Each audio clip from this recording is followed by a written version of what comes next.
pick it up, go to Hong Kong, go to Thailand, and make double or triple the money that that Kenyan ordinary man would. So I will look into that as a matter of urgency, Honorable Koichi, and I'm hoping that I see the passion.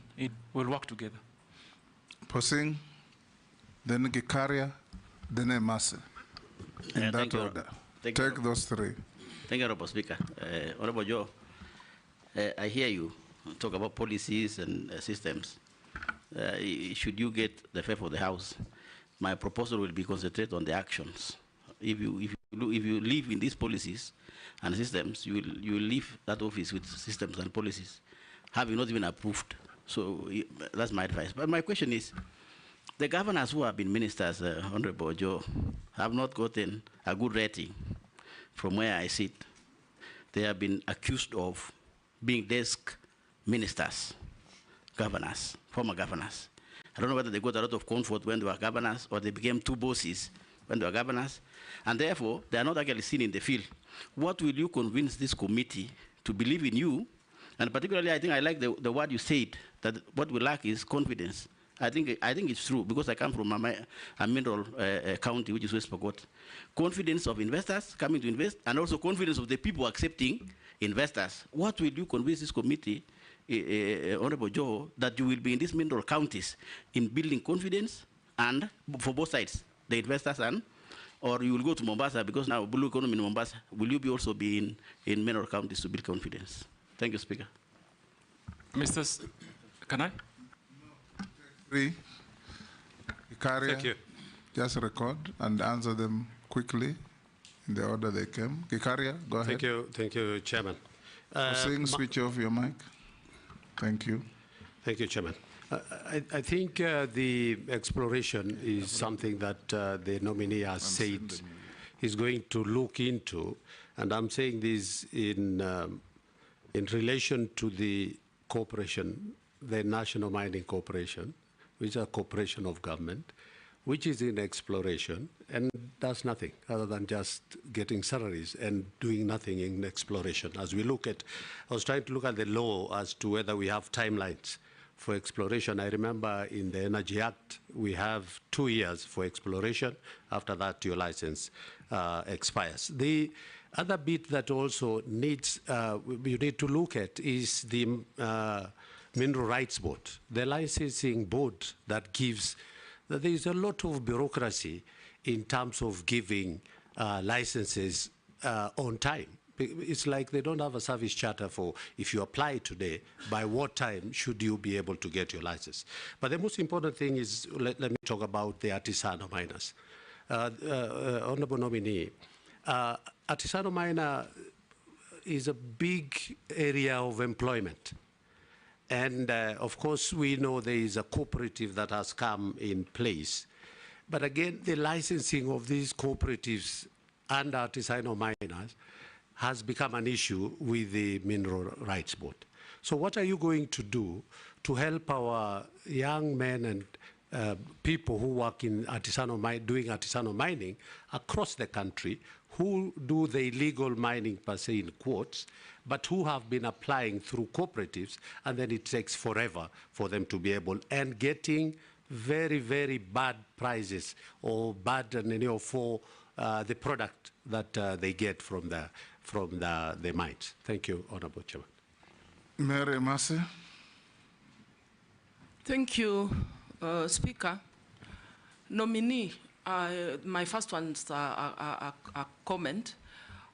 It's good that you mentioned about redesigning our training programs. Through you, Speaker, recently the Maritime Authority advertised for jobs for Kenyans to work in the vessels. And the requirement was just basically training in hospitality, front office, and a foreign language, which is German. But I put it to you, they could hardly raise the numbers that were needed. So seriously, it is an area of concern because we are losing out on opportunities as Kenyans, yet we're talking about unemployment. So, Honorable nominee, if approved, I think that is one of the areas you need to seriously focus on to ensure that we're training in all disciplines related to maritime so that we can benefit from the opportunities.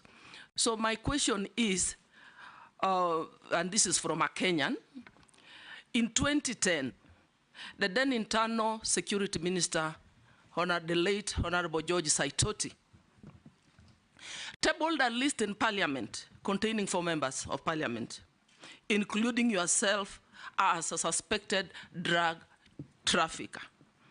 The US Embassy also stated that Kenya Anti-Narcotic Unit suspected that you were involved in narcotic trade. Are you aware of these grave allegations and the effects of drug addiction in our nation? If so, kindly shed some light on that. Thank you. Answer those 3. Honorable Kosing, my record speaks for itself. I was not in any way a desk governor. I am a ground person. I am a ground person.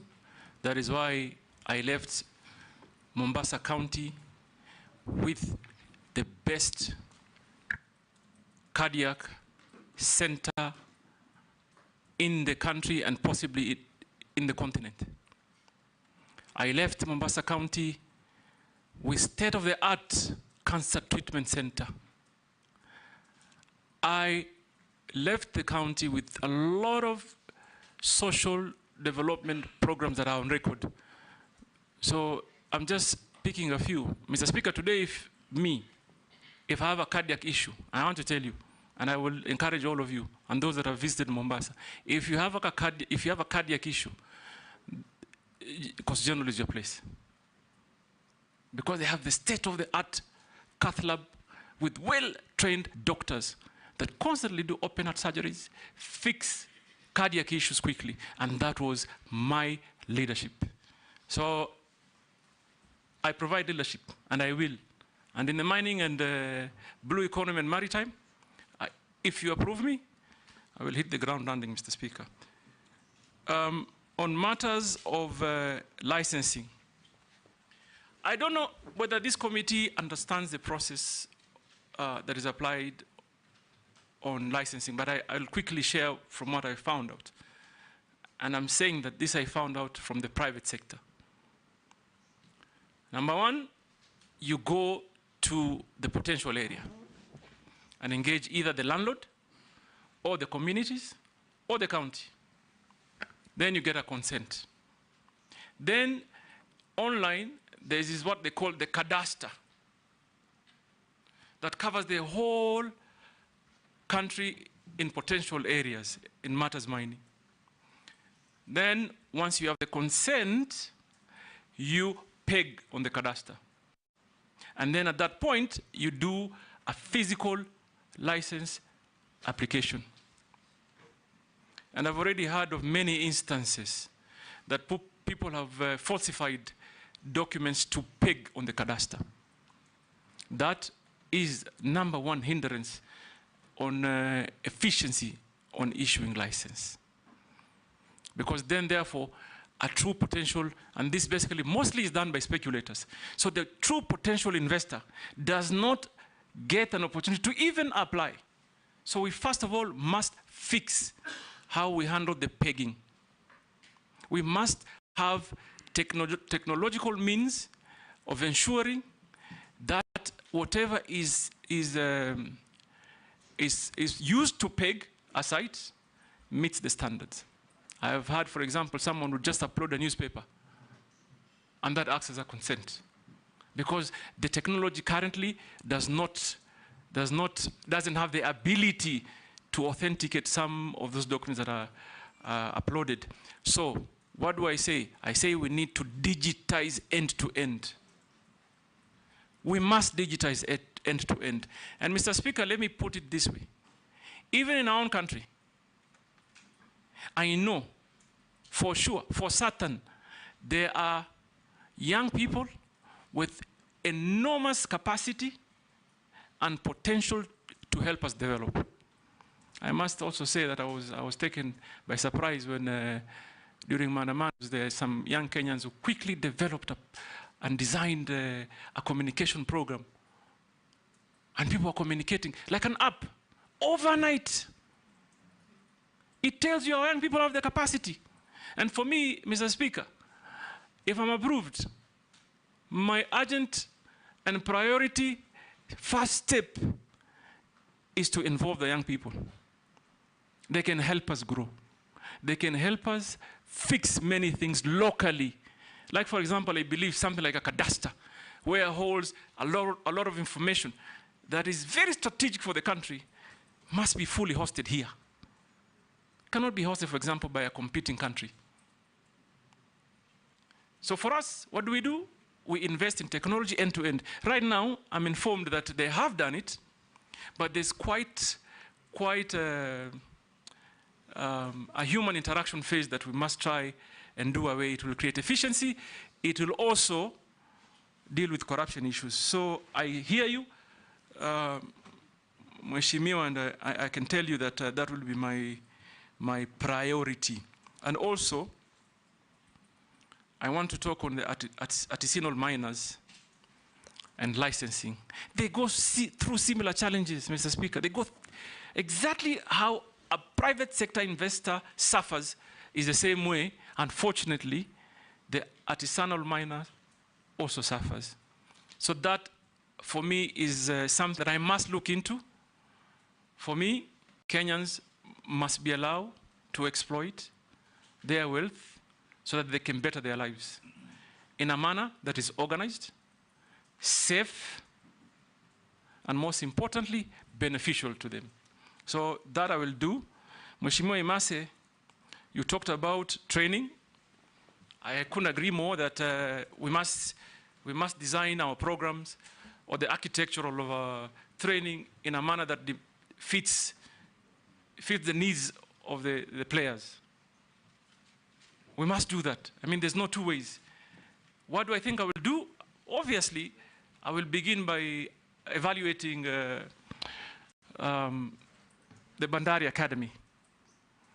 But I'm going also to try and forge partnership with, for example, Technical University of Mombasa, the universities around the lake areas, and many others, because those job opportunities are not only for the coastal people.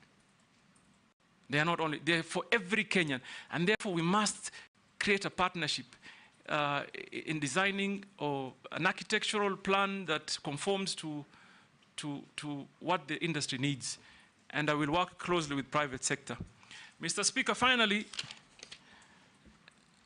Honorable Emase talked about a citizen that sent you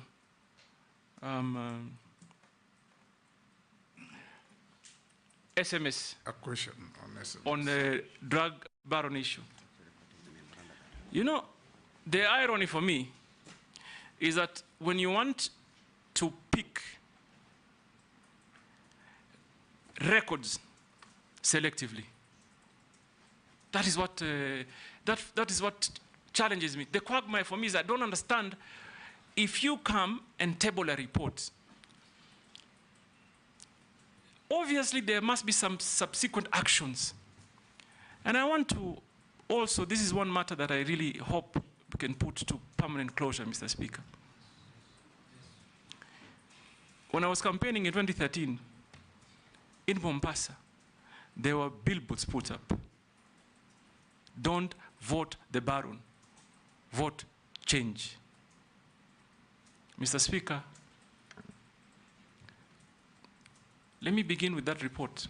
Yes, I thought he tabled the report on a dossier that he was given, that was passed to him through the American embassy. What normally happens is that when you table or pass a dossier, it is investigated, I believe. It is worked on. So that happened. The late Honorable Saitoti, may the Almighty rest his soul in eternal peace, came back to Parliament with a report. He came back to Parliament and tabled a report of investigation and the outcome. And it was a multi-agency, almost international investigation that clearly stated, and I'm going to only speak for myself, that no iota of evidence was found against me. Mr. Speaker, let me put it this way. I'm not a fool. I come from a family that is blessed with businesses. And I'm thankful to Almighty for what I have. So number one, that investigation was concluded. Number two, Honorable Emasi, first term as governor, I was the greatest critic of the Jubilee administration. Had lots of personal altercation. They came after me in businesses. In many fronts. Don't you think for a minute, if I was involved in any illegal activity, I would have survived that regime? They would quickly have used it to, like they say, I remember, I'm sorry, Mr. Speaker, just indulge me a minute. I remember at that time, the president came to Mombasa and said, "Tutamalizana na huyu." They would have used it. So please, Kenyans, I want to assure you here today that I do clean business. Visible, that can be audited, can be seen, physical, and therefore, please, Mr. Speaker, if anybody talks about a report that was tabled on the dossier, also talk about the report that came after that, that cleared us. And I am particularly interested because first point for me to call and try and interest investors to come, I am planning to go to the United States. They are known for big investments in mining, and it is my plan to go and engage them, interest companies from the United States. The same Americans gave you a visa to accompany me as foreign minister to the US. Exactly, Mr. Speaker, just after that. In fact, just after the year I went. Immediately after that. And I've been to America many times, and I intend to continue to go to America, because America really, Mr. Speaker, I think we're going to be looking that way to get investors to come and invest, particularly in the areas of mining. So, Mr. Speaker, that matter, again, I hope it comes to permanent closure. Because it's all like education, it comes up only when they are seeing an opportunity. But don't be pigeonholed to America. There are even bigger mining countries like Australia. No, in Canada, Australia. Others, yes. And even here, by the way, Mr. Speaker, I don't know whether you know, I've just found out, in fact, just yesterday, that Kenyans have invested heavily in mining in Tanzania. So even here, we have them. Are you talking about me? Daud Murugara, order nominee, no altercations with members. Daud Murugara, then Owen, in that order. Thank you, Mr. Speaker, sir. To the nominee, Honorable Joho, what you have said about cadastral and all that, your predecessor, when he was there, Honorable Vuria, when he came for vetting in 2022, he talked about the NIS doing prospecting for all the minerals in the country. And there are minerals in Meru County, by the way, in Beo. But unfortunately, even by the time he left, he never visited Meru. So my first question to you would be, like what Honorable Posing has said, you may be a desk CS if you are approved. What will happen, I hope, because you know Meru is cold and Mombasa is hot, and you're used to the hot weather, you may feel very cold in Meru. And the same thing, on the same, there has been exploration of copper and gold in Meru. But unfortunately, the company which was prospecting, a Kenyan company, Goita Mining Limited, has been bought out by Avira Resources Limited of Australia. So my question would be, do you think that we as Kenyans will benefit, or will the benefit be for outsiders who come prospecting in Kenya and taking away everything what is there? The second question, because that was one question, Mr. Speaker, there is a question from one of our viewers, and he says, the Auditor General, that is now for the time you were as a governor in Mombasa, that there is an Auditor General report about garbage a 1 billion shilling garbage tender, which was given to some of your relatives in Mombasa. And there is even talk that it is not Ali Hassan or Hassan Ali Joho who handled Mombasa County. It was a relative of his. I would not mention him for, it would not be right, but it was not you who were running. You were running the political part. The other part was being run by somebody else. Can you confirm or deny? Thank you. Thank you, Mr. Speaker. Nominating, make a distinction between Meru and Tharaka Nithi. He's been talking about Meru.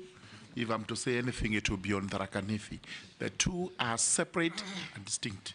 You are actually vetting the nominee on behalf of the people of Kenya. No. Not your constituencies, not your counties. Mr. Speaker, sir, we have questions to ask. Ask the question, we have to draw that but distinction. avoid the temptation to appear that you are vetting nominees on behalf of your constituencies or your counties. I agree, Mr. Speaker, but Mr. Speaker, some questions are relevant. We have to draw. Sir, I'm not curtailing you at all. Go on and ask. Thank you very much for the temptation. distinction. Nominee, you began when you were responding to a question by stating that what it is that Liberia gets right and we get it wrong. And here you were talking about maritime affairs, the sea vessels. And I don't know whether you know the historical background, why Liberia is actually the largest flag carrier in respect of ships. And that also goes with, it has the highest number of shipwrecks in the high seas, purely because most of those ships are condemned in their countries, and this is the reason why they find solace in going to Liberia to get national flag. So I do not know whether you wish Kenya also to take that route and emulate that. You respond. Number two, a question from a viewer who wants to know really whether the nominee is familiar with the minerals found in the country and where those minerals are to be found, including my own county, Tharaka Nithi, and my constituency, Tharaka. Then the third one is on fisheries. We have what are known as Kenya Marine and Fisheries Research Institutes spread across the country. Some of them are stored. They started building, but halfway they collapsed. If you are approved by this House, nominee, do you confirm that you would embrace the policy of completing those institutes, because some of them are actually meant for marine research in the hinterland? Thank you. Thank you, George. Don't feel like I curtailed you. I was just giving direction to everybody. Owen? Thank you very much, Honorable Speaker. Honorable Speaker, I would like to request the following information from our nominee one. Listening to you, Honorable Ali Hassan Joho, you come through as a hustler that has come from the bottom up, bottom there, coming up through many struggles. And the very many lessons that we learned from your interaction in this committee. As you sit, if approved by this committee, if you sit in cabinet, how do you help to encourage the hustlers, especially in the mining, in the fisher folks in this case in Kenya are basically hustlers who are trying to make it in life. Probably you are a good example of that. How do you intend to really bring in that to cabinet and assist the cabinet really to help the hustlers in this country who seem to have given up? Secondly, how do you use your experience in business? I can see you have good credentials in business and you've come up as a businessman. How do you intend to bring in those credentials in your business field and your experience also as governor who chaired a cabinet at the county level to assist the cabinet to really meet the aspirations of the young people who are actually hustlers, who seem to be giving up, the Gen Zs who seem to be giving up in life? How do you intend to bring that experience to help Kenyans? My second question is that specifically to the marine area, There is a marine spatial plan that has been in the works for many years. It has never succeeded, it has never taken off. Many people in the marine industry are waiting for that spatial plan. How soon can this country realize a spatial plan in the marine area? I thank you, Honorable Speaker. You can take those, nominee. Yes, Mr. Speaker. Let me begin, first of all, by the spatial plan issue. And I believe strongly in planning from an informed position and real-time data management and collection. Basically, if even land use is critical that is properly planned. So this, for me, is urgent, and I'm going, if approved, to ask that it be expeditiously done because it is important. Honorable Owen, sorry, I'm starting with you, Owen. My experience as a businessman and as a public officer, and I am glad that I've served in different spectra. I was once an assistant minister, got a lot of guidance at that time from the Honorable Speaker. It was my mentor, actually, in Parliament. I participated strongly in matters of legislation. I remember the NTSA formation was done under my watch at the 10th Parliament, Mr. Speaker. And the acumen stature of business I got is for literally experience. And Mr. Speaker, I've run quite fairly big business, and I bring that on board to be able to capture the ideology of a business sector, combine it with public sector, so that we can be able to deliver on behalf of the country. Mr. Speaker, I want to assure Honorable Owen, those wavuvis or fisher folks or artisan fishermen, they need help. They need help to be organized. They need, for example, we must find means, whether by way of partnership or government funding or private sector. And this, for me, is an area of interest because I am aware of the Go Blue conversation. Many young Kenyans have been sponsored, but we need really now to start sponsoring them for deep sea fishing. Because even if they use what they have today, they can achieve that much. But if we get them to go deep sea fishing, then now for me, that will be the game changer. And that is what I will undertake to do if this committee approves me. Mr. Speaker, on matters of stalled projects, government should not have any stalled project.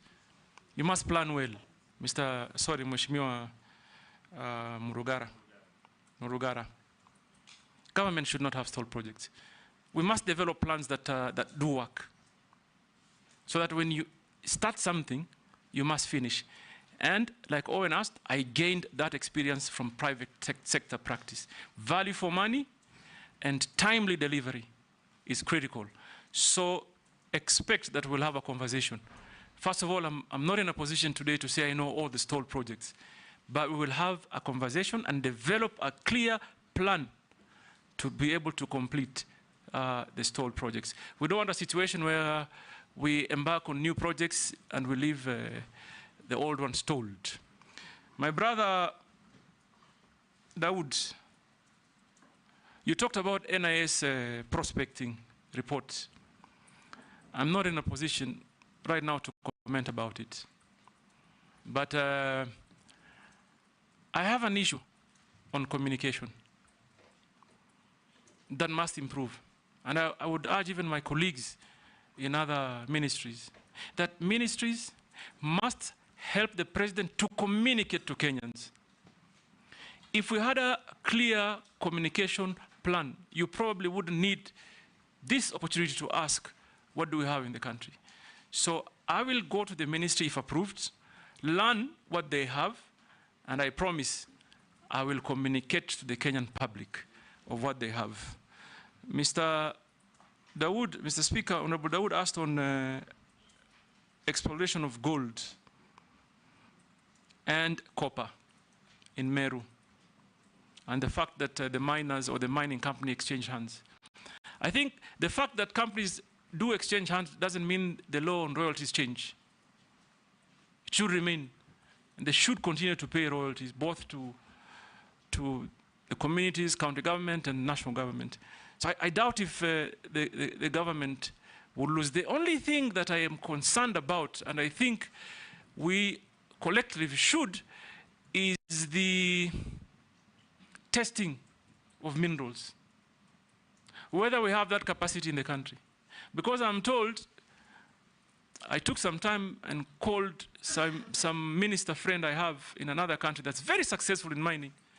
I'm told in instances where you mine copper, you are very likely to get good deposits of gold. But what the miners do is that they only report copper. So therefore, we urgently need to enhance our testing capacity and ground truthing. And I will happily visit you in Meru, in Tharaka, in Migori. I'll go to Suna, I'll go to Kikuyu, I'll go to Turkana. Turkana has the potential of exporting large quantity of what they call mango tilapia. Huge market for mango tilapia in DRC. I have to go there and see how we can improve on that. I will go to Busia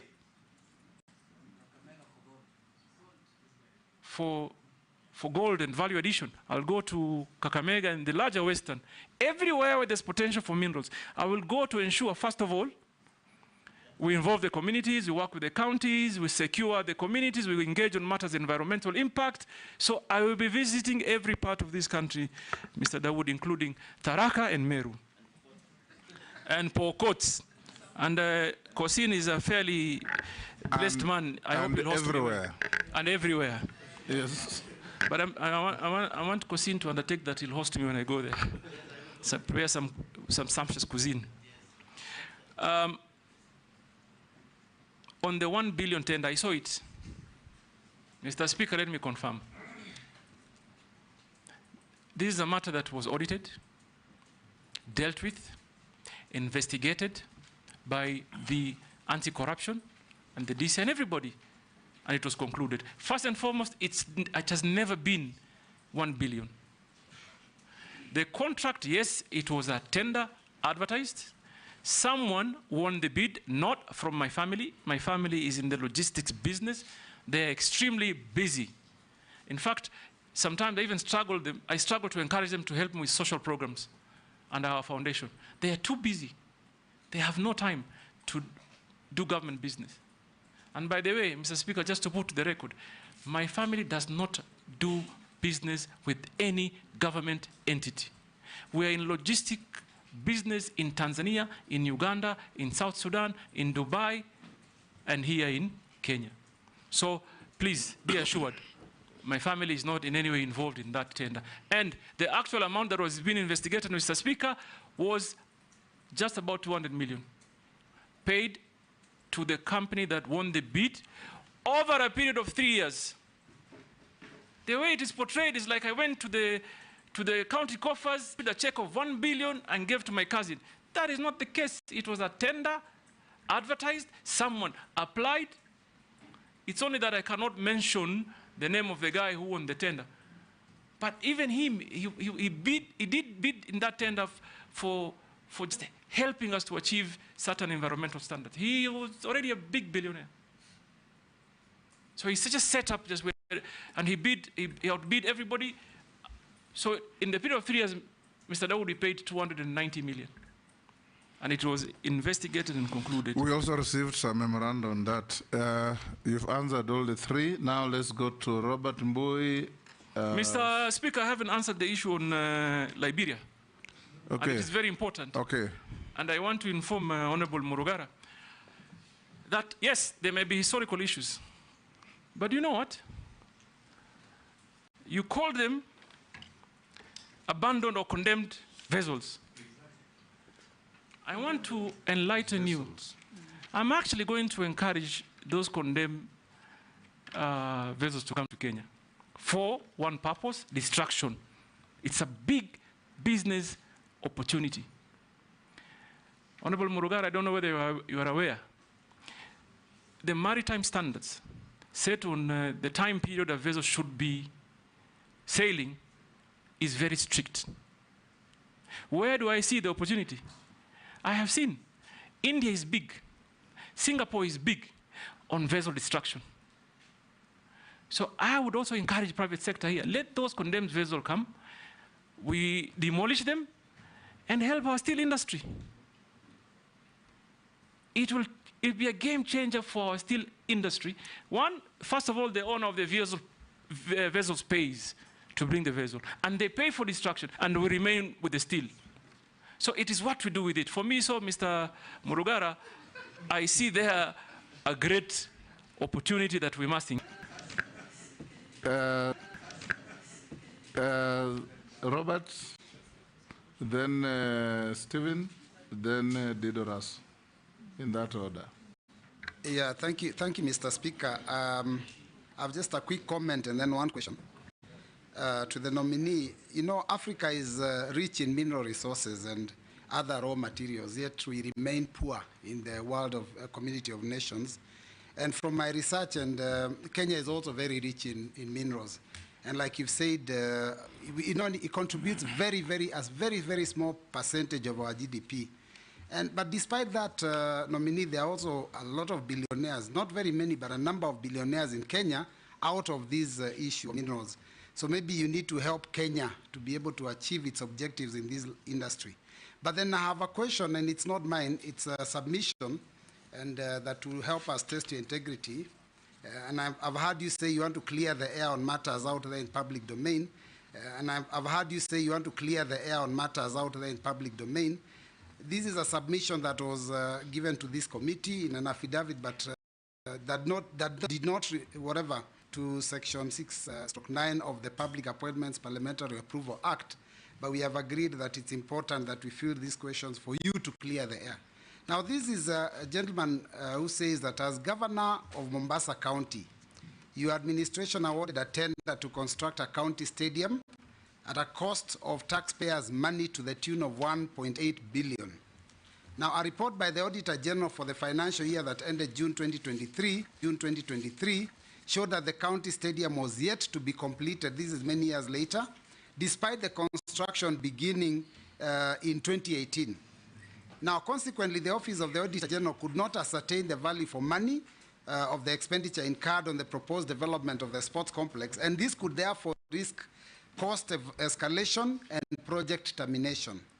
Kindly explain the extent of your involvement in the matter and whether the stadium has since been constructed so that you could allay the public. Stephen? Thank you, Mr. Speaker. Welcome, nominee, Governors and Ali Joho, former.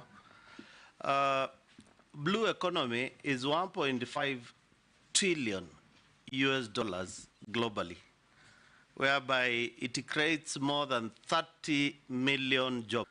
And as you approved or get favor from this committee, you need to look at Kenyans and the young people on how in this space of 30 million to make sure that the young people in this country get those opportunities. On a lighter one, I've perused your questionnaire which you filled, and I believe you have a number, but on, I think it's a typo error. You gave the number for Safaricom, 0722 000 000. Can you clarify? Thank you, Mr. We'll take the next. Russell. Thank you very much, Honorable Speaker.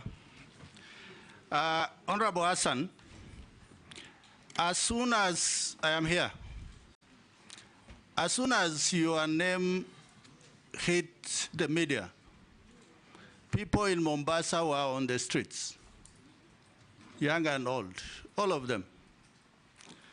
A few days later, one of the MPs said, now Hassan Ali Joho should be issued.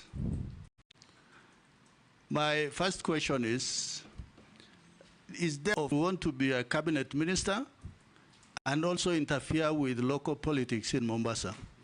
you need to clear there. The second question, Honorable Speaker. Honorable Hassan Joho is a businessman.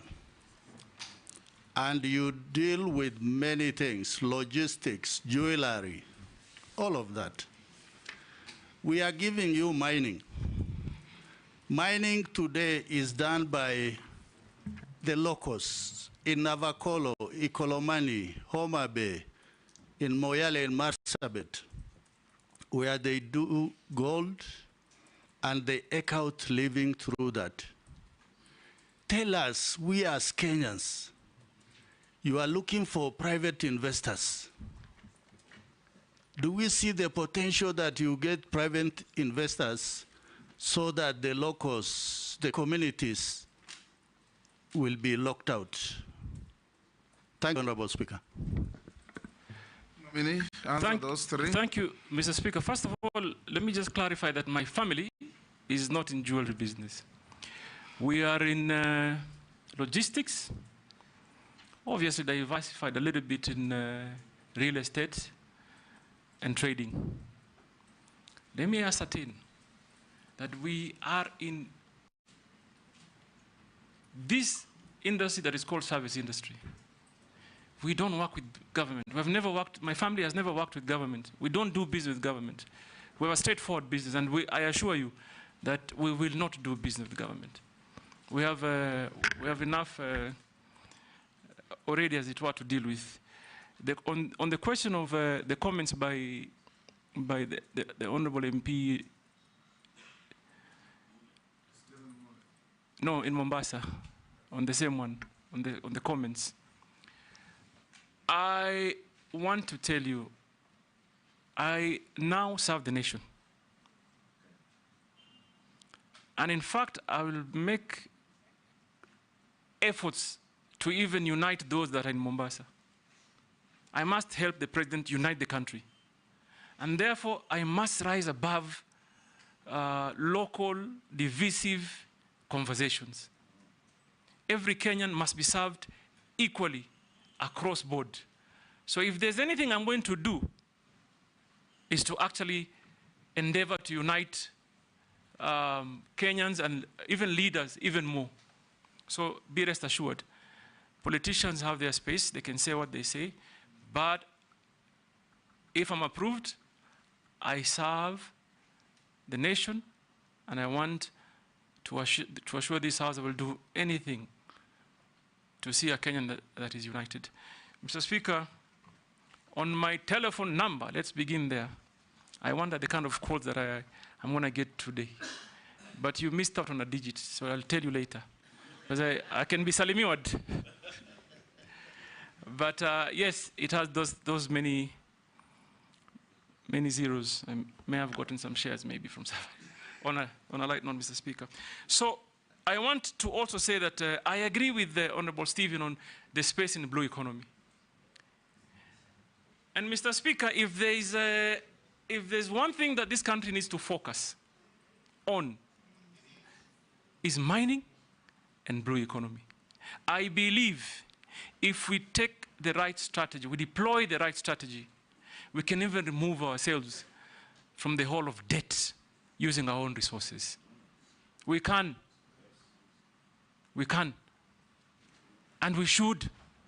And therefore, I'll make it my business to ensure systems that work are deployed, processes that are efficient are used, so that we also can help this country move from the burden it is in today. And I believe strongly that this ministry is a ministry of wealth creation and employment opportunity. And that will be my focus if you approve me. Mr. Speaker, someone touched, Honorable Roberts, you touched on Mombasa Stadium and the GDP contribution. By the way, from what I read, when I was doing my research, I saw that Kenya was reporting 1% contribution to the GDP. But that included base titanium, which was actually the largest mining company in Kenya, which closed shop and left. So even if you remove now what base titanium is to contribute, We could be even lower to maybe 0.5%. And there, we quickly need to start moving so that we embark on getting real investment and in real time. Finally, Mr. Speaker, is the stadium. I saw that, affidavit. Now let me tell you what Mombasa was planning to do at that time. The idea of building a stadium was conceptualized around 2019 towards the end. We designed, we wanted to build a world-class stadium. Designed, put it up for tender. The tender was won by a Turkish company in partnership with a local company. So the stadium that we had wanted to build in Mombasa was a modern stadium that is built mostly by steel. And that is why physically you may not see the work done when you go to the ground. But I want to assure this House, and this has been a matter of investigation. It has been investigated by the Public Works. Even that Auditor General report, when it went to the Senate, it was cleared. It was not investigated by the Ministry of Sports, that all the earthworks have been completed. What was remaining is to bring the steel bit of the stadium and just install, which I was made aware that 70% thereabout of it had been completed in Turkey. And it was just not a basic stadium. In there was multi-purpose hall, amphitheater, Olympic-sized swimming pool, and the rest of the facilities. Now, where we faced the challenge, 2019, we awarded a contract. 2020, hit hard by COVID. And obviously, as a leader, like many of you did, is to first of all find means and ways to cushion your people. Mombasa, at that time, announces 50% waivers on all levies, and sudden drop, significant drop of our local revenue. Then, subsequently, the Revenue Allocation Commission re-engages on a new formula that made Mombasa lose 2 billion shillings. 2 billion shillings. We moved from an allocation of 8 billion to 6 billion. So that completely ruined every single plan we had to complete even that. I even remember I placed a call at that time to the president and informed him that we have awarded a contract that is 1.7 billion. COVID has forced us to waive levies to cushion Kenyans. Our allocation is lost by 2 billion. How are we going to pay for this stadium? And I invited at that time the national government, please come on board and help us to complete this. Because it's already, as I speak today, I'm aware it's already completely done in Turkey. If we have resources, we pay and they come, they install. If they come within 2 months, you have a stadium up and running because all the earthworks are completely done. So I assure you, first of all, it's not 1 billion that has been paid. What has been paid for earthworks and part of the steel, and also 30% of the steel is already in Mombasa. If you visited the stadium today, you'll see they've already put up one side of the stadium as a sample. So, first of all, amount spent, no, not 1 billion, just about 400 million. Earthworks are done. 30% of the steel is in Mombasa, 70% is in Turkey, and I hope, and I want to encourage even my current governor to engage. And I know he's doing it. He's talking to national government because they're still struggling with the resources. So that allegation, be rest assured, tender was done above board, money, value for money for certain, investigation completed, no issues at all was raised by the relevant institutions. So, what was the question, Mr. Speaker? The question was, by bringing in mega international investors, are you going to disenfranchise the local artisan miners. No, this is what I think should happen. Obviously, for us to make meaning of what we exploit, we must encourage international investors. But I also appreciate that if Kenyan people or companies do invest, they have a greater advantage because all the dollars that are paid now will land where? Here. And for me, there's two fronts. One, artisanal miners can be organized. And by the way, we should even look at the law if we can encourage that if you are licensing a big company, for example, to mine copper, say in Busia County, we can, in the same spirit, organize local people. If we are allocating 10 acres, why can't we hire, for example, 2 acres, train local artisanal miners, equip them to make sure they are safe, because safety is a great issue, so that they can also participate in the building of the nation.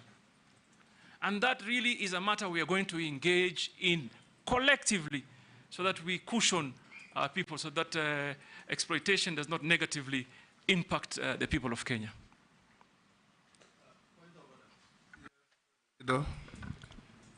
Thank you, Honorable Speaker. Honorable Hassan, what I am saying is by dint of having international conglomerates to do mineral prospecting or excavating mineral, there are those communities, those individuals who are doing the mining, and they can easily be removed by virtue of not having the license, by virtue of environmental impact assessment, safety, excuses that actually locks the locals out. The reassurance I want is locals should not be locked out. Thank you, Honorable Speaker. Mr. Speaker, first of all, I believe in the principle that primarily first beneficiary should be at the center where the local is. And we will do everything possible to cushion that local. And I said it earlier, and I want to repeat it again. We must equip them to be able to do real business. Number one, train them in matters mining, equip them, matters of safety, and even give them basic business skill so they know value for money. For example, Mr. Speaker, in Migori County, the artisanal miners, they go for small collection. Somebody just wants to collect enough to eat for the day. They go in very dangerous or hazardous environment. When they think they've gotten what will give them that meal for that day, they go home. Don't you think there's a need for us as a country to engage them, to tell them if you do it in a much more organized way, you can actually change your life for a long period of time. So, Mr. Speaker, I want to assure the honorable member that... Point of order. I was hoping that you would say something like this, that you'd promote a legislation, like happens in many countries, that if a foreign investor is coming in, they must have a component of local shareholding, so that we don't only benefit, because when an investor comes in, we only benefit from their investment and employment and tax in Kenya, but they repatriate the entire amount of their profit. So we should be looking towards that, or else the country will be owned by foreigners. No, without a doubt, and I take your comments very, very seriously, that, that this requires a very deeper conversation with all of us, and I'm happy to assure you that we'll take it on. Like other countries, like you've rightly said, other countries do. Even though we are a liberal economy, we'll find ways to ensure we cushion the Kenyan population. We have a law on local content, and if you apply and improve it, if an Australian or French company comes to mine here, and they make $1 billion profit in a year, that is money out of our economy. If 40% of that money goes to local shareholding, that is money into our economy. The most important thing is to structure such that the local content is not used to create a cabal of a few super rich against the rest of Kenyans. The local content could be accounting, could even be government shareholding through parastatals in your ministry. The government also has a duty and a right to incorporate companies on behalf of the public and have them be shareholders in those mining activities. If a foreign bank makes 30 billion profit in Kenya, that's money out of our economy. If a local bank makes 10 billion profit in a year, that is money into our economy. We'll take the, okay. I think, Mr. Speaker, I couldn't agree more. And probably that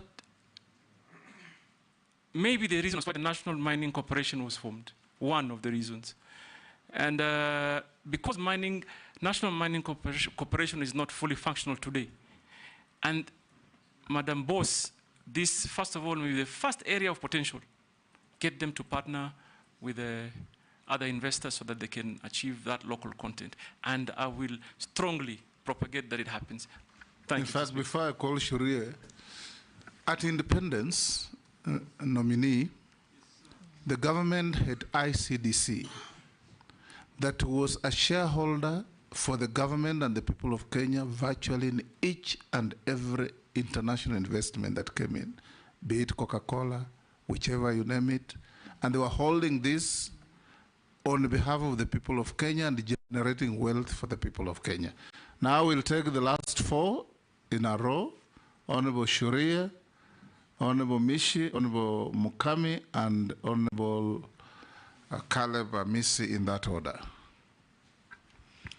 Thank you, Mr. Speaker. Mheshimiwa Joho, there are numerous abandoned mines and quarries across the country that are a danger to the people. What measures will you implement to ensure the safety and rehabilitation of these sites? I thank you, Honorable Speaker. Shimbogo. Thank you, Honorable Speaker. Honorable Speaker, just to note that the nominee today used to be my governor for 2 terms in Mombasa County, but today I'm here as a member of the Committee of Appointments, and I'm being governed by the rules and procedure of vetting. My first question to the nominee, although the nominee has talked about training, but I want to pick one particular component on training on the seafarer or regarding maritime studies.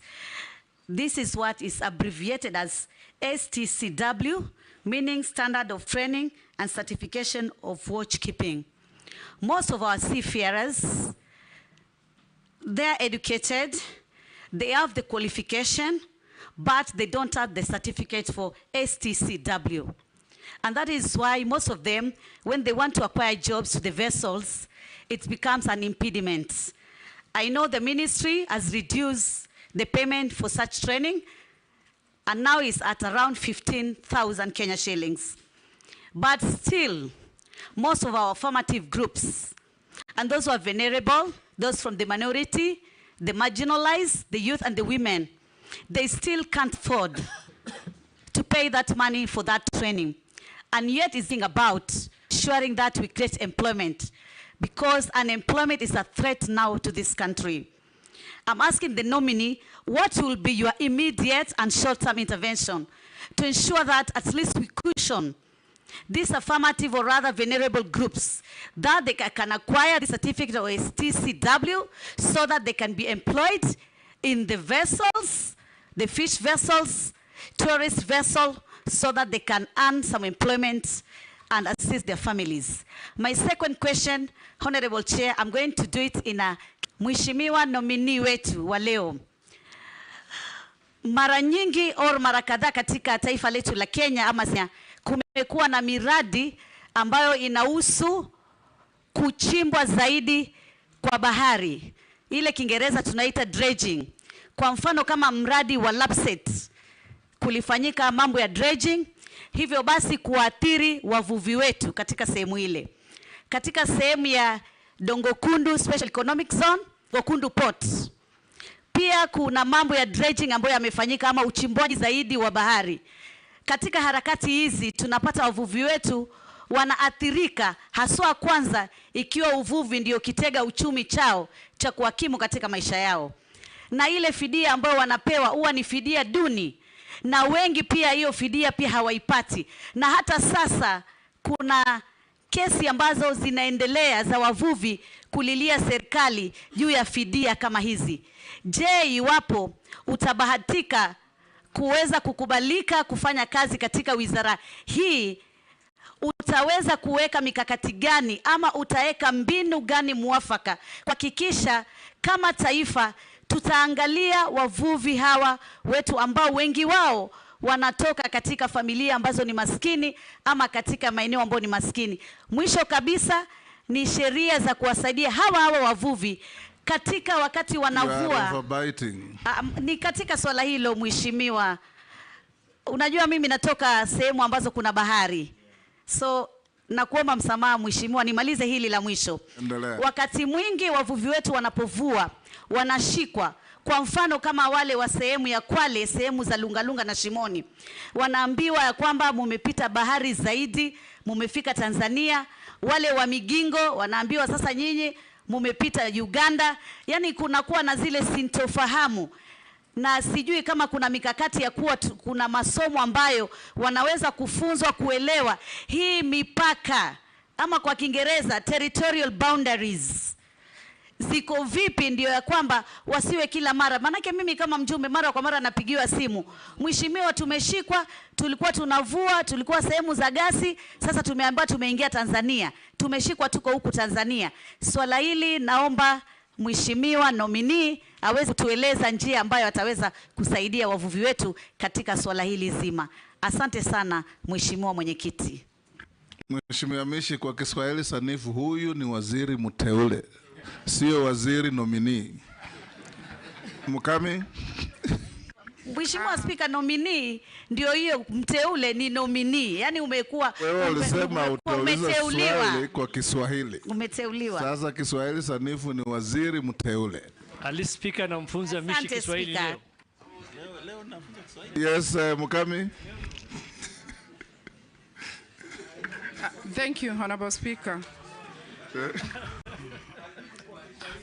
Honorable Speaker, I want to admit that I am really touched with what nominee has said, where he has come from to where he is, and I'm sure, being a especially youth, even the media people who are here, that God can bring you from down there to up where he is today.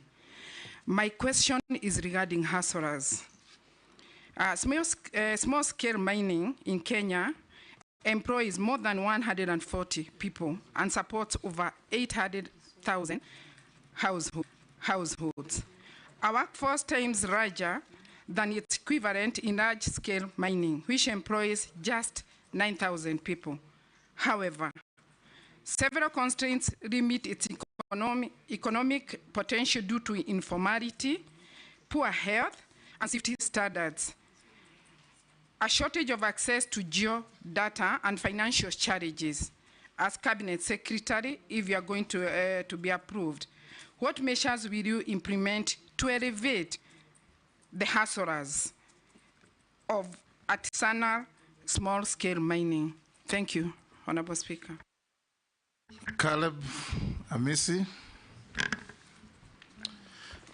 Thank you, Mr. Speaker. Mr. Speaker, just like Honorable Mishi, I also wish to state that the nominee before us is been serving as my deputy party leader, as well as my very close friend, so we've interacted a lot, but that will not conflict my role in this very important process.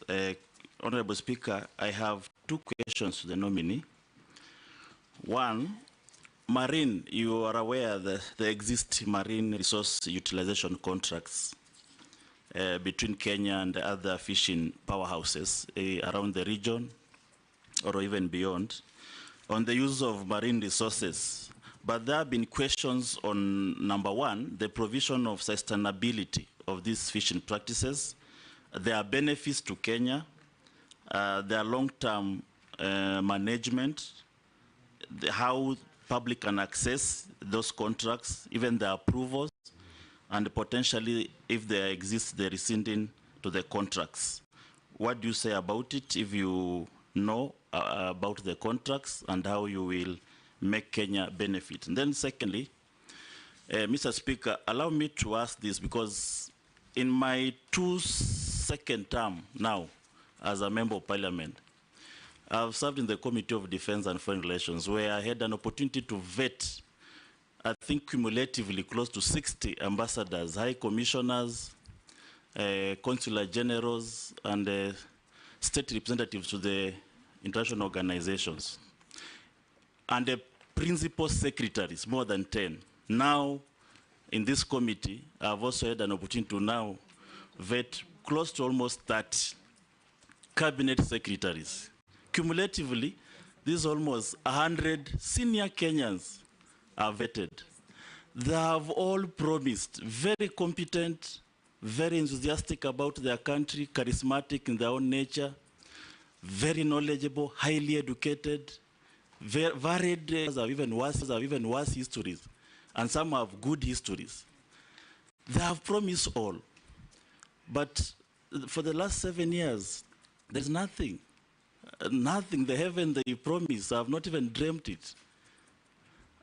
What is this that you possess? What is this 8 wonders of the world that you possess that is going to give me a sigh of relief?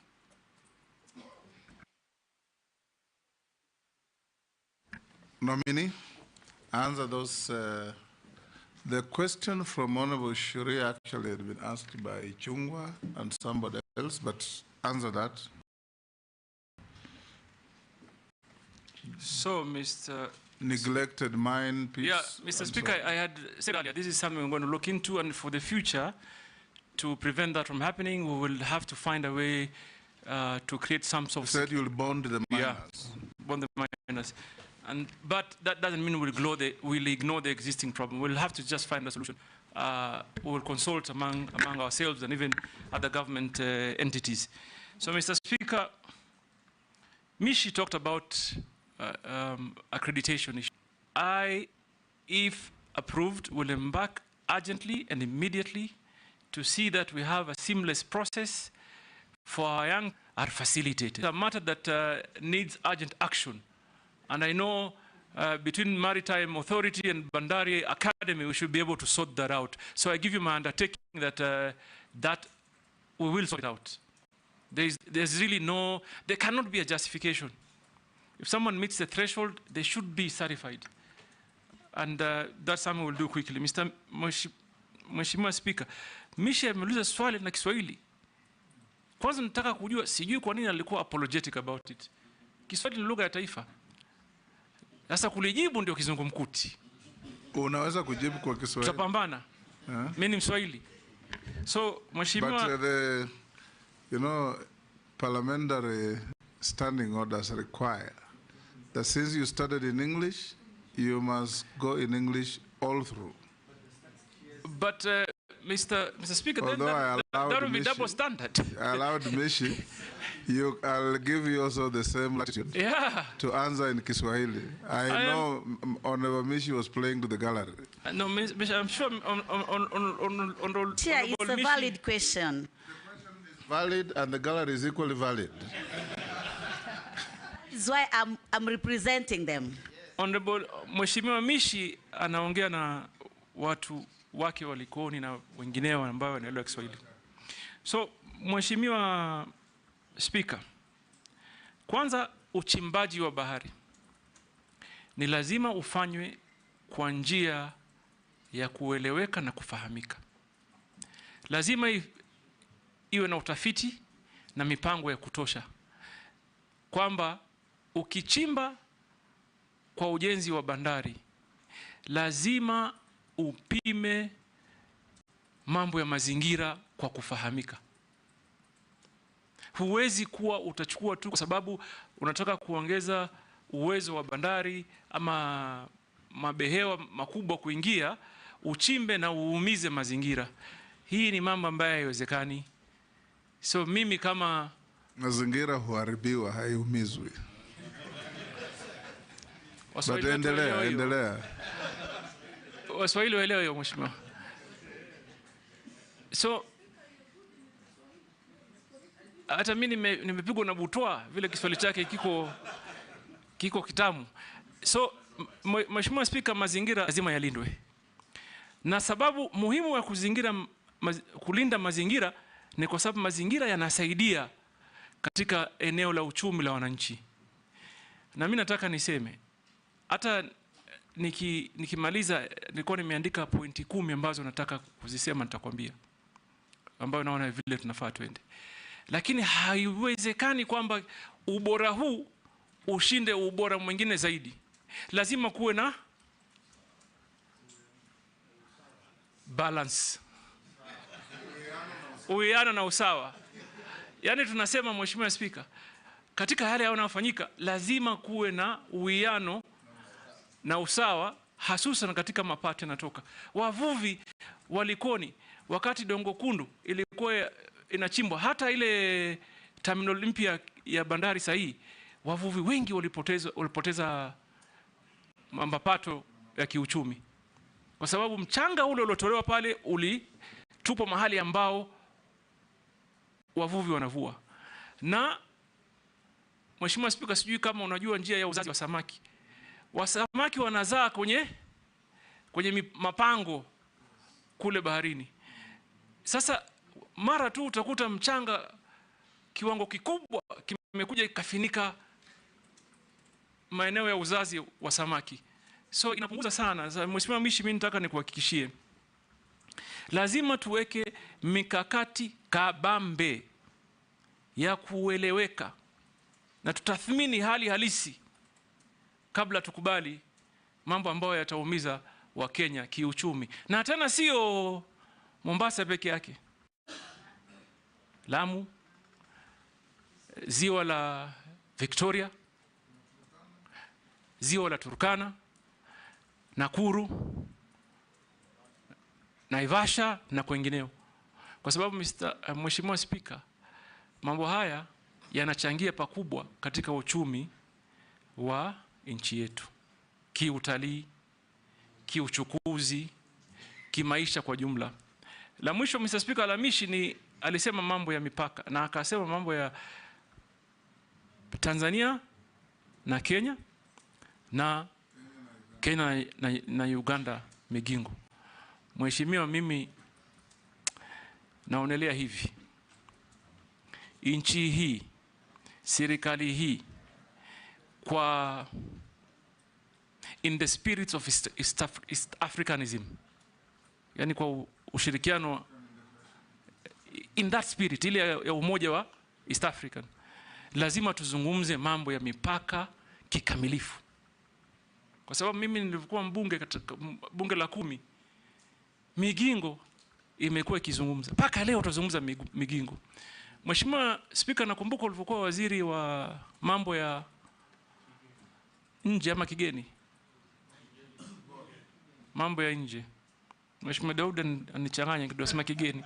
Mambo ya nje, ulikuwa unapambana na mambo ya mipaka ya baharini.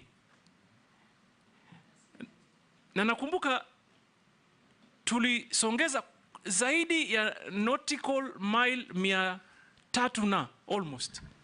Tulipima na tukazongesha kutoka mile 200 mpaka 450, na hizo stakabadhi nikazipeleka kwa Umoja wa Mataifa. Sasa, New York. Sasa Mheshimiwa, mimi maoni yangu ni kwamba kama nchi ni muhimu tuzungumze kikamilifu mambo ya mipaka. Migingo, Tanzania, Somalia, Uganda, na popote pale ambao panatuhusu mambo ya mipaka. Ni muhimu, na umuhimu wake uko wapi? Hiyo utalinda haki za Wakenya wa siku za usoni. Hasa ukisikia kwamba kuna madini, kuna rasilimali,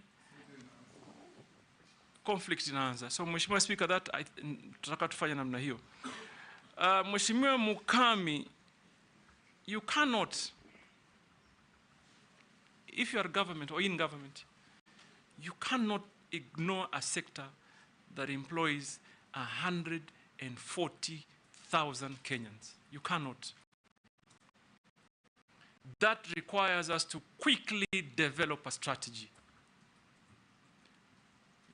on how we will sustain them. Those are the people that probably are looking upon us to deliver help. So what do? We need to come up with an actionable strategy on cushioning them, training them, like I said earlier, and creating market for them. So I will work closely. First of all, I will go to them. Mr. Speaker, if this House approves me, the entire first month to the views, to the challenges, and also probably they have and they identify and they know the areas of potential. So I will listen. Once I listen, actual data and information, we will develop together with this House a clear action plan to cushion and grow the numbers, because 140, in my opinion, hasn't even met the potential. It can be greater than that. Mr. Speaker, Caleb Amisi asked on marine utilization, sustainability. Number one, I don't think we've even tapped the potential. We've just probably, it's just a scratch on the earth or on the surface. The potential in the maritime utilization is great. But there may be some predicament, Mr. Speaker. And at this point, I want to tell Honorable Caleb, we would work with you at the committee level, but also work with possibly the Attorney General, because we need to develop a clear legal strategy on how we can relook, for example, at the treaties and the conventions and the licenses and the agreements that this country has gotten into. I say this why. Caleb, are you aware that the Kenyan coast is an important corridor for tuna, yellowfin tuna? It is. Are you also aware that our allocation for yellowfin tuna, our quota for yellowfin tuna is 3,000 tons, yet the EU has 76,000. So there are great legal issues, but we must get into them. And therefore, we may need to develop a strategy between this Honorable House, possibly the Attorney General, because there'll certainly be a lot of litigation issues.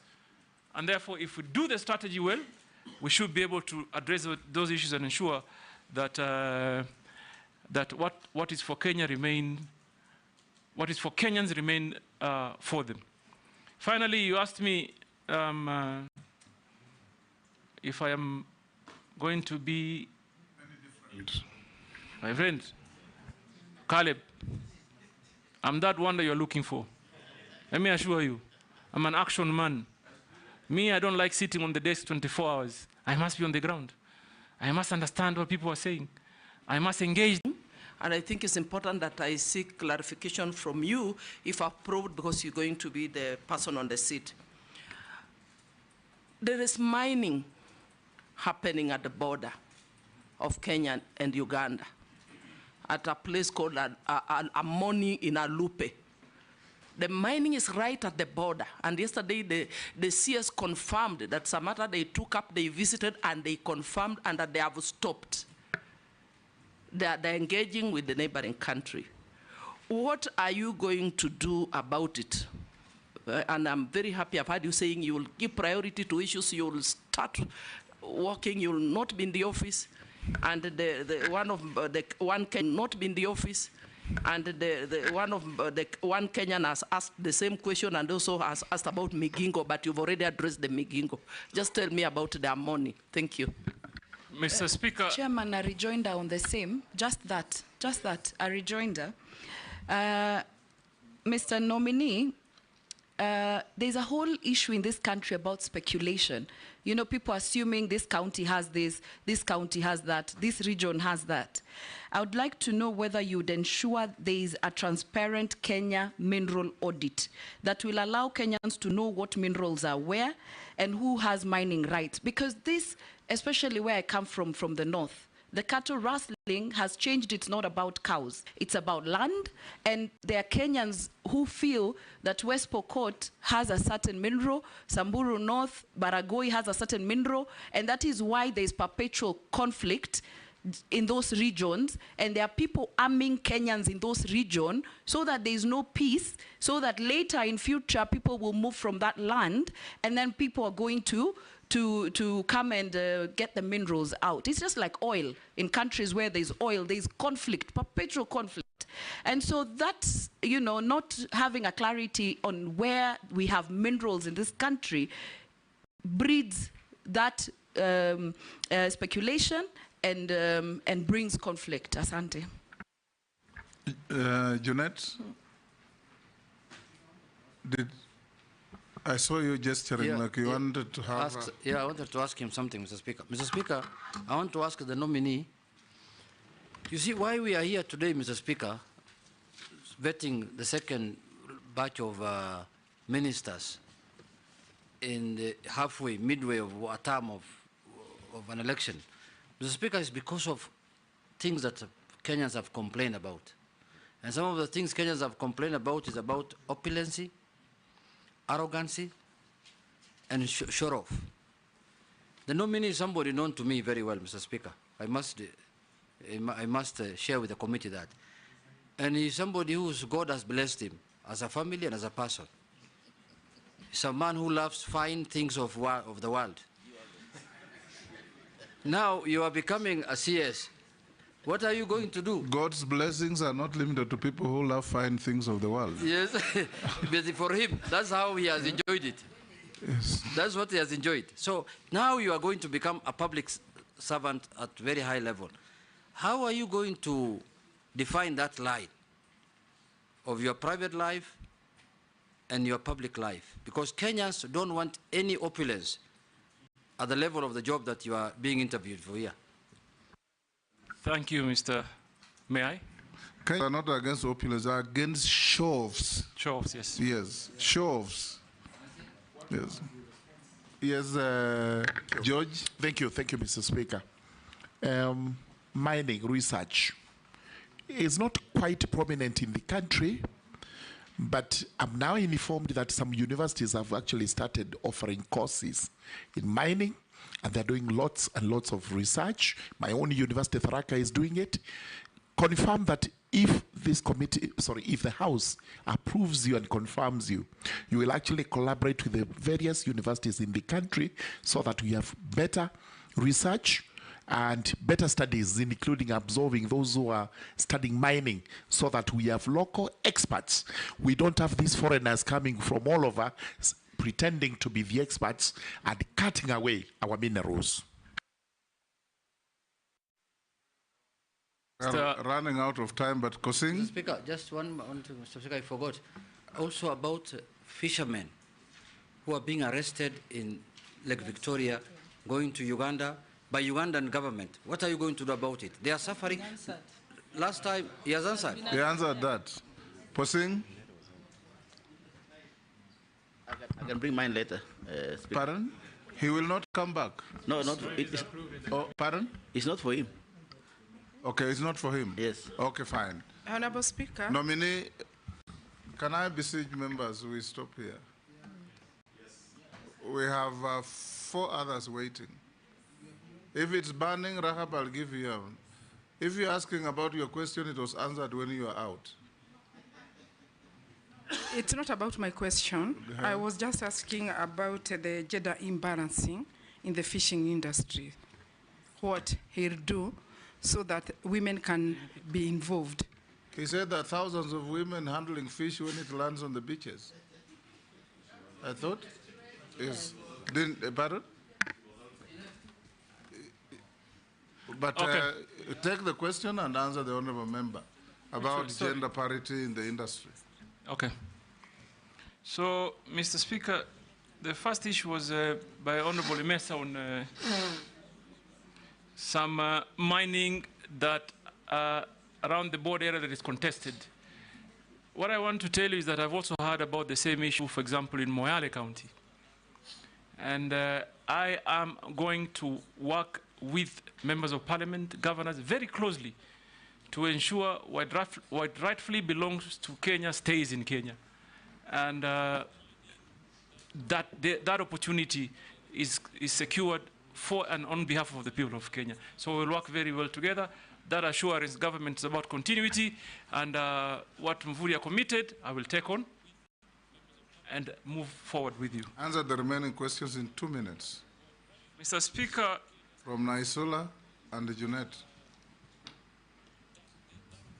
If you could allow me, maybe just from what Junet said, on your declaration of net worth, I see you have valuables and jewelry of a good amount. Maybe you could tell us, amongst those in relation to what Junet was asking about opulence, the show of opulence, as the speaker put it. And I know you've been very active on TikTok. Can you assure the people of Kenya that these valuables and jewelry here will not be part of the things that they will see on TikTok? Because I think that is what annoys Kenyans when they see. And because you are coming into public office, just to be sensitive that Kenyans, as much as you have declared it here, may not want to see those things. Mr. Speaker, I think what my brother Kimani Ichung'wah is trying to say is referring to what they will see. I'm actually focused on what they've already seen, because it's been there. But what I want to assure this honorable committee, I appreciate certain factors of life. And you must have a balance. You must have a balance. When you're serving the people, you must, first of all, make them feel comfortable. You must make them feel you're one of them. So opulence for me, no. When I am working, I am working. When I'm enjoying myself in my own setup at home, that's fine. That's another story. But when I'm going to the Kenyan people, my dedication is to work for them. And my experience, Mr. Speaker, tells it. I have, thank God, been elected 3 times. 3 times. And I thank God also, for example, you asked of the valuables, jewelries. Largely, I'm talking about watches. And I've been wearing even before I became Member of Parliament, long before. But I know how to balance. I don't have to wear it so I can show off. For what? What value will it give to anybody? So I enjoy wearing it. Even this morning I was debating, should I wear a watch? Shall I not? Really, and it was a big debate there at home. I said, nitaficha tu kwa hii. I don't have to show it off. I'm sure it is only now you are realizing I was wearing a watch. So show off for me there's no way I'm going to show off, Mr. Speaker. That I can assure you. Mr. Mheshimiwa Naisula. Sorry, Mr. Speaker, on the question of Mheshimiwa Naisula, on matters speculation, that must be addressed, and urgently, because it denies Kenya an opportunity. You largely touched on it. Yes, but I want to talk about one important thing, and I see a great opportunity. I think Mheshimiwa Waigara, you asked on Murigara. Sorry. Murugara. Murigara. George, Sir George, on your question on training for mining, how do we achieve, for example, how do we attain 10% contribution GDP? We must do what other countries did, train our people. There's also an opportunity. If you went to some countries, you will see a mining bank, a bank that focuses only on mining. Yes. So for us to achieve all that, real work must be done. And I want to assure you, it begins with capacity building. We must train the people. So, Mr. Speaker, on Junet, it's again opulence and show off banner. I don't need to show off. What you have, you have. What you don't, you don't. And you should be cautious of others. You should be cautious of others. We should end there. Showing off actually is a sign of inferiority complex. But I wanted to end with the one comment on Junet. I heard him yesterday say something. I heard him say that being rich is not a crime.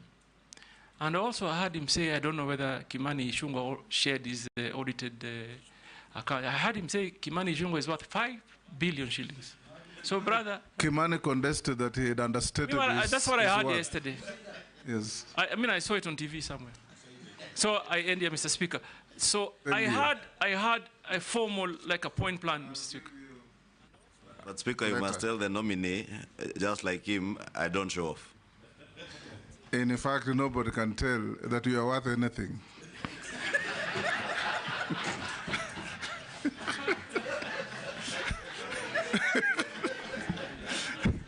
Mr. Speaker, and that must be the culture in Kikuyu constituency. Nominee, we are coming to an end. Naisula has asked me to remind you to respond to the issue of your public statement never to talk to your appointing authority. Although I told you that It's okay, only fools don't change their mind, but in Naisula I would want the public to hear from you. Sasa, Naisula, do you want to repeat the statement for me? Hatuwezi ongea? How? Let me say this. I understand. No, but let me say this for clarity, Chairman. You know, apart from asking questions during vetting for competence, what you understand about mining and all, we also vet the temperament of a nominee, the same way you've been asked about lifestyle. It's neither here or there, really. But even temperament of a nominee is very important because it shows your leadership skills. Initially you thought this, and now you're here. There's really nothing wrong with answering how you're going to relate with His Excellency the President when you're working. Excellent. So, Mr. Speaker, if I may quote, the statement went like, mimi nionge na Ruto nini? Mimi niende wapi na Ruto?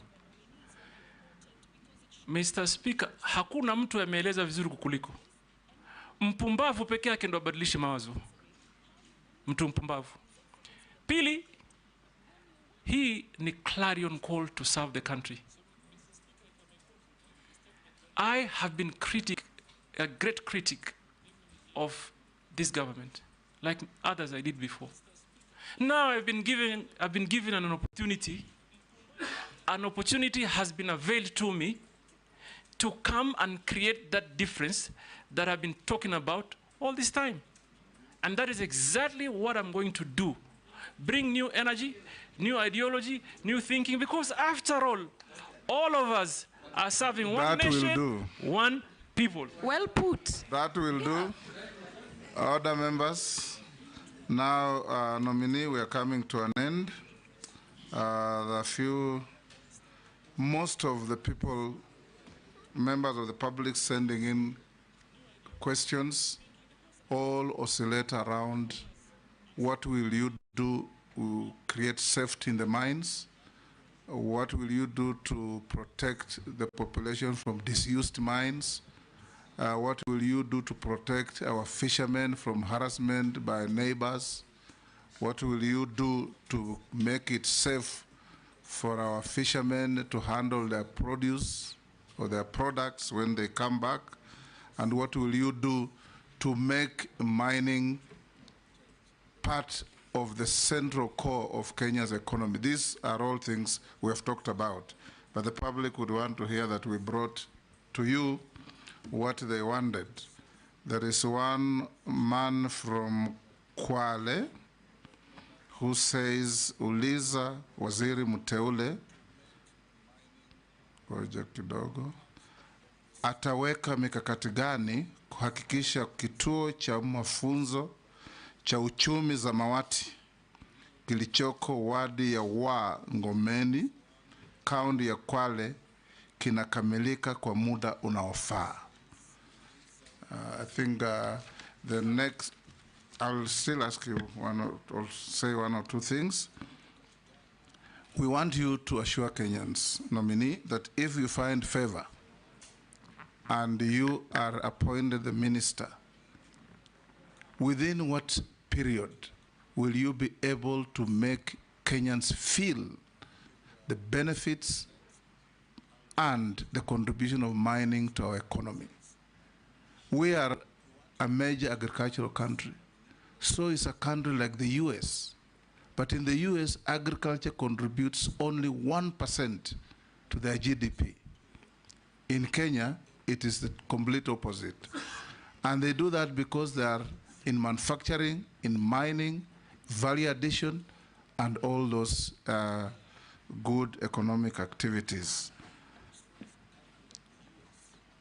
Secondly,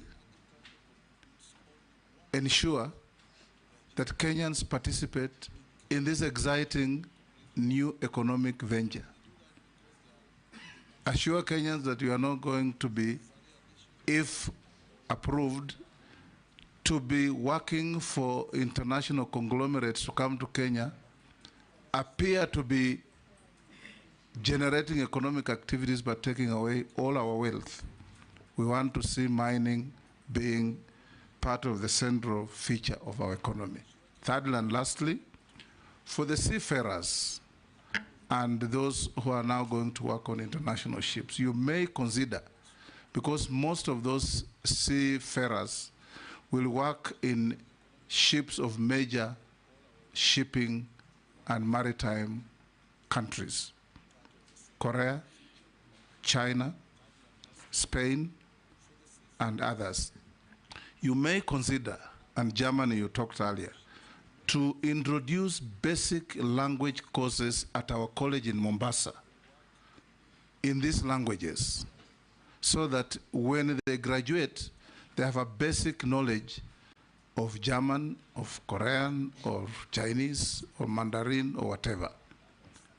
Thirdly and lastly, you may also consider sometimes if a seafarer goes to a Spanish shipping line and produces a certificate that's a collaboration between our college and some college in Spain, it gives confidence to those who are employing. So you may consider partnering our institution with as many other institutions worldwide as possible to ease the process of our youths getting certificates and being considered for employment. Finish those, then I come to... Can I say one from a Kenyan speaker? Oh, there is, okay, one yes. from Kenyan. Yes. From West Pokot. West Pokot. Yes, he's saying, don't forget to tell Joho, this is a guy of late 30s, he's working and he's in school. He just finished Form 4 the other day and got a D+. So he's saying, don't forget to tell Joho your motivation to many of us, like me in West Pokot, to pursue my education studies. Yes, before you answer, there is also somebody who said, I am really shocked that Governor Joho has 2 degrees. Kenyans know he has never been to school. This is some lady from somewhere. Now go on and answer. Mr. Speaker, the only thing she didn't write is that I'm an alumni of Harvard University. And I'm grateful that we could inspire someone. And this is a message I want to tell the young people of this country. Please never lose hope. Never give up. There is always a way out. It requires determination, focus, commitment. Answer those now. And a little bit of support. I'm just saying that because I felt encouraged that someone may take a path of changing his life. Mr. Speaker, I began by saying we need to relook at the architecture of our training programs. Do they conform to the needs? How do we tap in? How is it that we, first of all, are only tapping into just under 0.2% of the demand? So we would probably redesign the entire training program. And then, Mr. Speaker, I couldn't agree more. The urgent need of collaboration between teaching institutions. We will begin by pursuing partnership between the local universities and the government institutions, and also will encourage that we have an international conversation of getting more affiliate universities to join in. Mr. Speaker, the young brother from Kwale said that there's an institution that is to be completed at Wa Ward in Kwale. I have been to Wa in Ngomeni I know Ngomeni well. I've been there, and I want to assure him that I will go. For me, I will visit them, and I'll make sure that the projects that have begun come to a conclusion. And then, Mr. Speaker, We talked about what else? Kenyans participating in mining. Mr. Speaker, let me just say this. In Mombasa, when there was a debate on concessions, for example, I heard Kenyans saying one thing. If government wants to raise money, tell us. We can come together, 5 of us, 10 of us, and create good equity, good capital, in billions. There is that capacity. We know people that are having billions of shillings in banks. What may be the problem? Maybe they don't have the information of what the country holds. Maybe they've never understood the potential. So it will be my responsibility to pass knowledge to Kenyan people of what we have and where the opportunities may be. Some mining operations is not very expensive, Mr. Speaker. It's not excavator, 1 or 2, 3, 4 trucks. Kenyans can do that, and I will encourage them. But I think the disconnect here is they do not know. It is all speculative. Everybody is just speculating. We have lithium here, we have copper there, we have gold here, we have coal here. So we will ensure that we pass on the information so that Kenyan people can participate. Finally, Mr. Speaker, you've talked about our economy being driven by agriculture. Let me assure you, if approved, the journey we'll embark on immediately is to turn that around so that agriculture grows, mining either catches up or surpasses even agriculture. It is there in other countries. So you can't depend on one sector for, we have depended really on agriculture for far too long. It's time we diversify. I thank you. Mr. Speaker, I was going to answer something in a... We'll get there.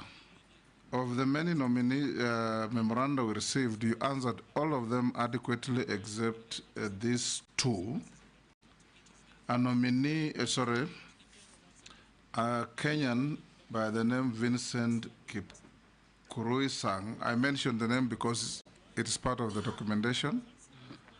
The nominee's family farm has been implicated in shillings 5.9 billion grain facility case at Mombasa Port.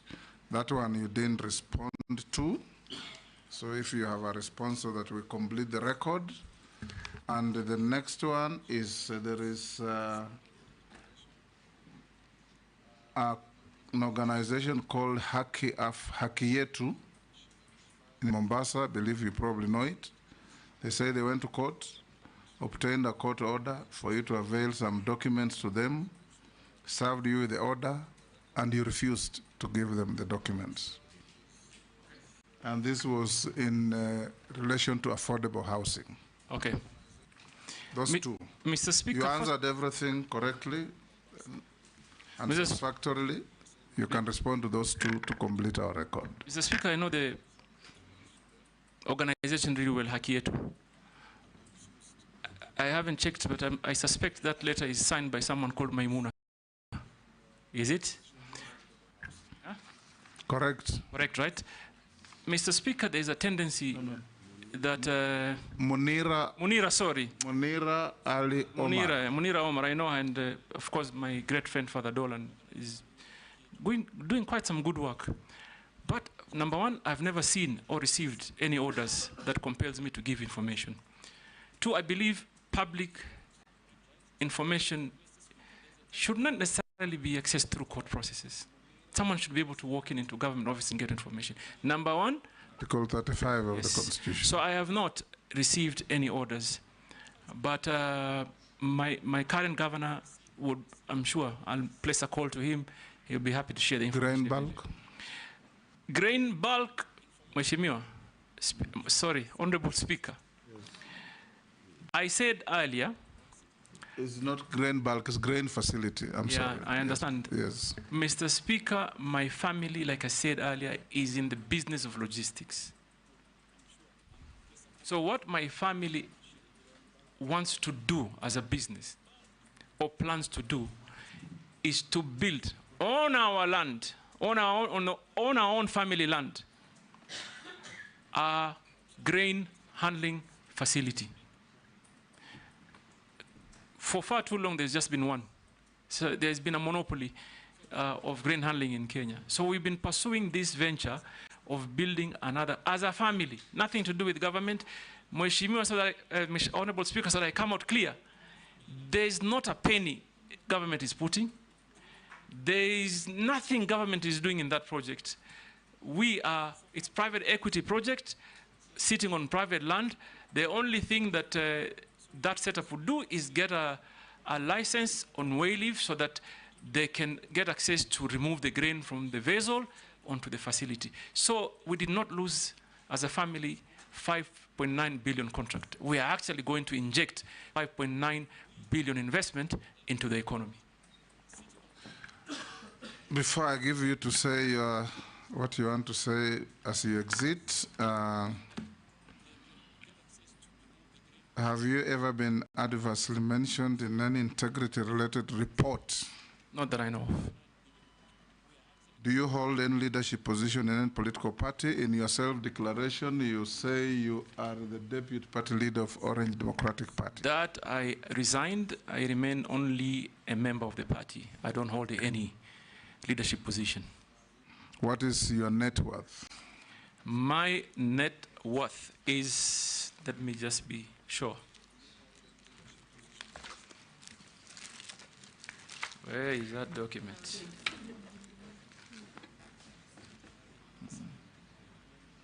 Where is it?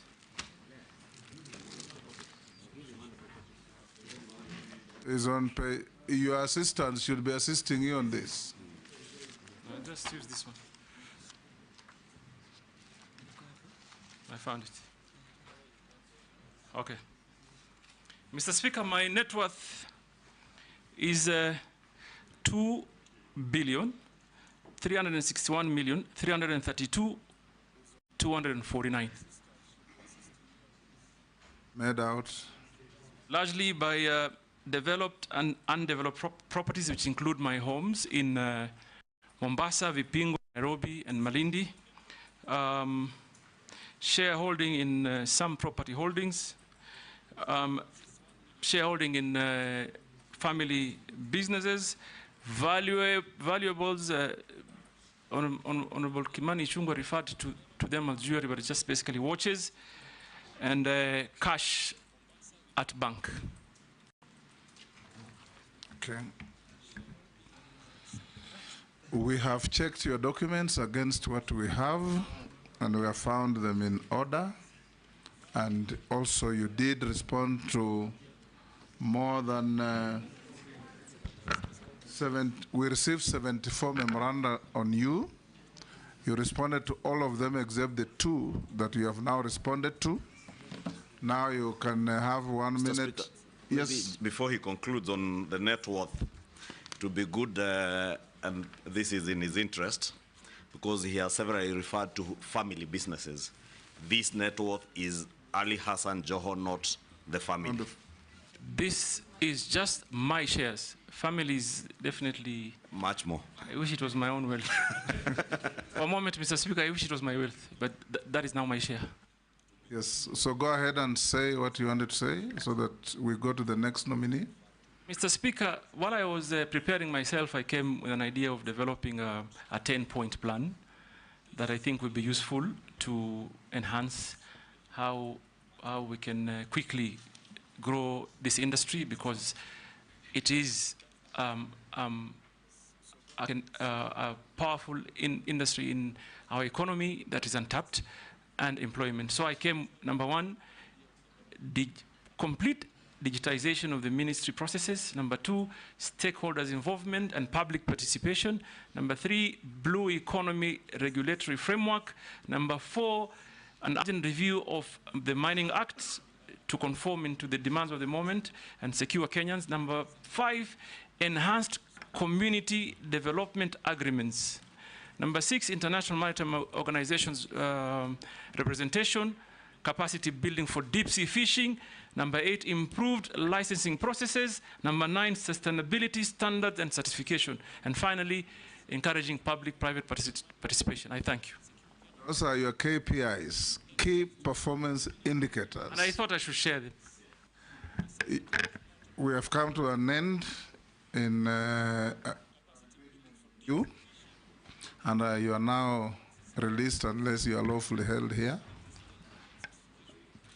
Take your documents with you. Sergeant, can you escort the nominee out of the chamber?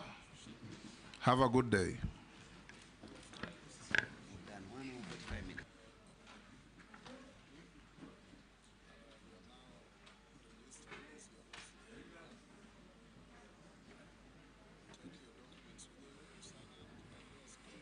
Honorable members, 10 minutes for preparation for the next nominee.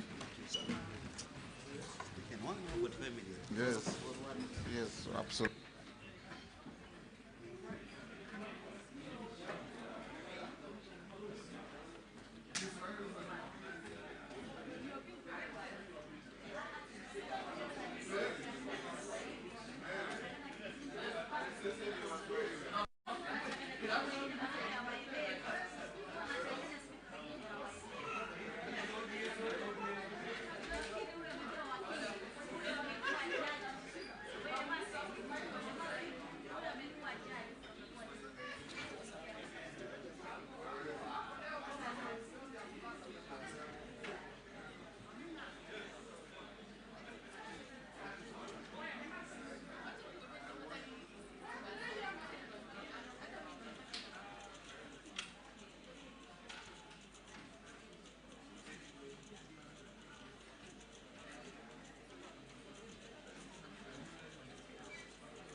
Yeah,